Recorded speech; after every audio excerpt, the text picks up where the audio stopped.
Anissa Takwarani Riza Janita, siswi SMA Negeri 1 Oku, menjadi salah satu perwakilan Sumatera Selatan yang lolos seleksi calon pasukan pengibaran bendera di Istana Negara pada HUT RI 17 Agustus mendatang.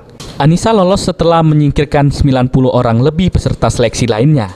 Saat ditemui latihan rutin di Gedung Olahraga Kabupaten Oku, gadis satu ini mengaku senang berhasil lolos sebagai Capaska Nasional karena bergabung ke tingkat nasional sudah menjadi impiannya sejak lama. Menurut Anissa, dirinya sering melakukan latihan fisik setiap harinya, sehingga saat acara puncak nanti dirinya bisa ditugaskan sebagai baki atau pembawa bendera pusaka. Anissa pun meminta doa agar tugasnya bisa dijalankan dengan lancar dan sukses. Itu aja seneng banget, dan juga nggak nyangka gitu, soalnya cuma mimpi, dulunya tuh cuma mimpi gitu, sekarang nggak nyangka aja sih. Siapanya latihan seperti biasa, gabungan tiap minggu, terus sebelum berangkat itu 4 hari berturut-turut itu latihan terus. Ya tentunya jaga fisik aja gitu, jaga fisik, jaga kondisi, latihan terus itu kan, latihan lari, latihan plank untuk bersiap, mungkin bisa jadi insya Allah kan, siapa tahu dapat kesempatan untuk jadi baki gitu. Ya gitu. Alhamdulillah, sebenarnya enggak ada sama sekali kesulitan, cuma tantangan iya. Apa tantangannya? Gimana ya, ngelawan, gimana ya, kayak berkompetisi sama teman-teman yang lain gitu kan, kompetisi sehat gitu.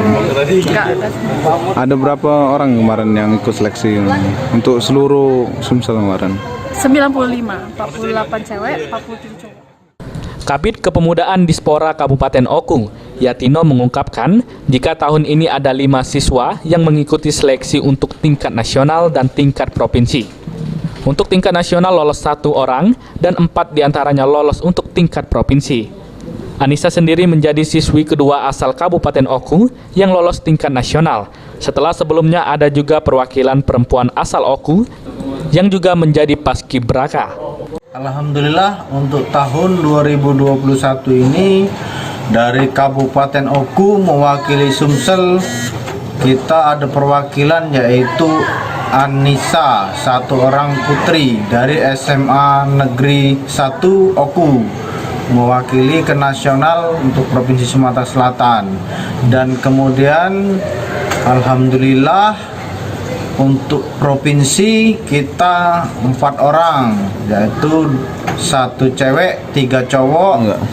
Untuk latihan kami dari bulan Maret sudah kami melaksanakan latihan. Untuk selanjutnya kita latihan rutin setiap hari Minggu di Gor Batu Raja sampai dengan awal Agustus kita sudah masuk ke Barak, yaitu untuk melaksanakan latihan rutin setiap harinya. Saat ini, Anissa dan bersama temannya terus rutin mengikuti latihan setiap akhir pekan sebelum latihan rutin akan digelar awal Agustus mendatang. Ada yang sakit ikut latihan hari ini? Hari Pranika, PAL TV.